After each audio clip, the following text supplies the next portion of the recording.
Welcome to another episode of Game Boy Roulette, where we take a look at randomly chosen games from the Game Boy library.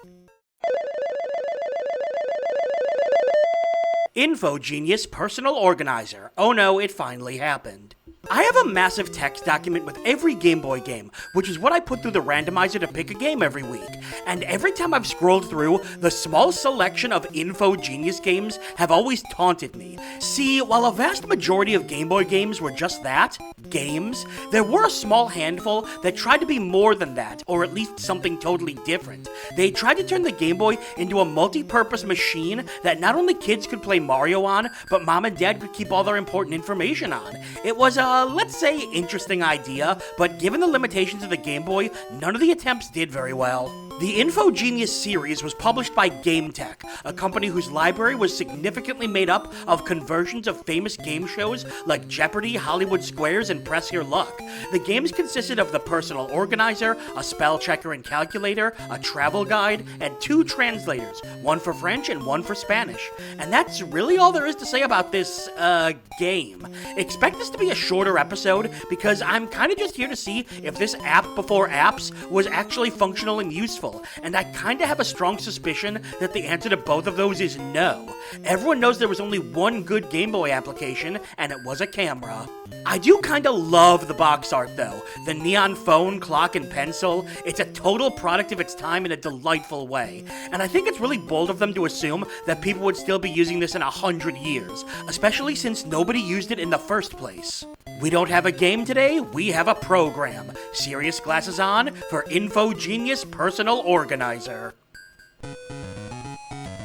Here we go.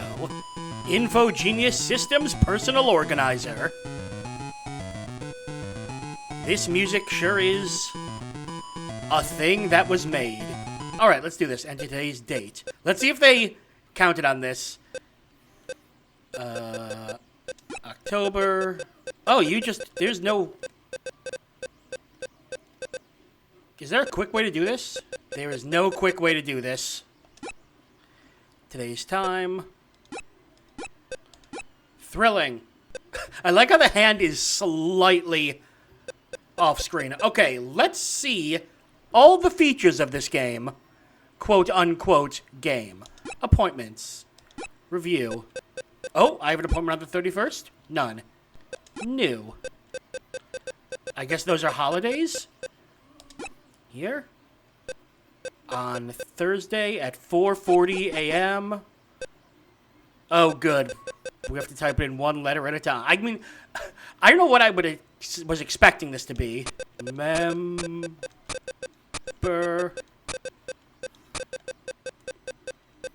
to... Ghost.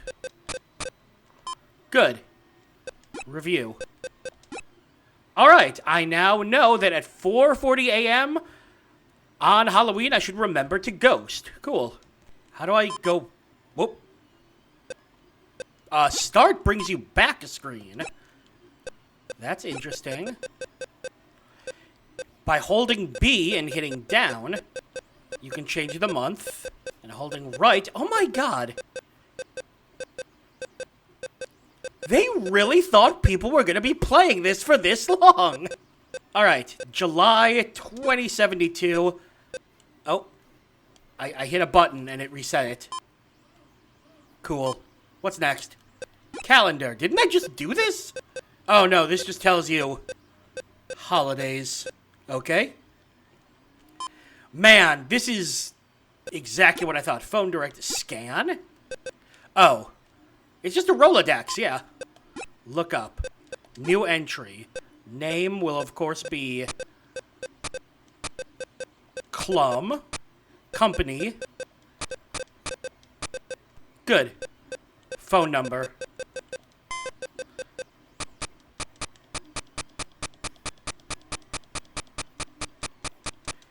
Shoot! Clum's phone number is longer than this. Aha! Oh, this is boring. I mean, I don't know what I expected. 800 numbers? Oh, what? Balloons? Wow. Are these real companies? Hang on.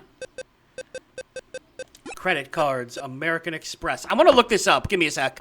I typed that number into Google and it actually did bring up American Express. Okay, that's a neat little feature. It has well-known 800 numbers in here. Specialty stores. There's a Game Boy game that has the phone number for Gucci. World time. World time. What's the current time in Atlanta? Daylight savings time. In Cairo. Okay, so you can compare times. Again, all the things on here are generally useful, but on the Game Boy, just no. Calculator. Oh, I wanted to check. What's 8 times 6? 48. All right, good to know. I should write that down. Notepad. Okay, good. Now I will remember. And I think we're out of things to do.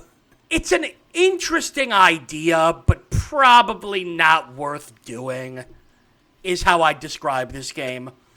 The Game Boy was great at playing games, but given the limited number of buttons and the limited power, having like an appointment calendar on it and all this stuff, it makes it far more clunky than just, say, owning a notepad in real life. An interesting idea, but yeah, not really much to say. Although, now I know where to get some balloons. There's a reason it's called the Game Boy and not the Helpful Boy. This is one of those cases where the moment I saw the game, I knew exactly what to expect and even what my review was going to be. I wasn't trying to prejudge, but when you see InfoGenius Personal Organizer on the Game Boy, there's really only one way this could go. This wasn't a game, it was a tool, and frankly, it wasn't all that helpful. It had some useful functions like a calendar, notepad, and even a list of good 800 numbers, but it's all stuff that you could not only have in non-Game Boy versions, but which are way more convenient when they're in another form. Things like having to scroll to each letter manually or the limited space on the screen makes this far more clunky than owning a real personal organizer, or heck, even just a notepad.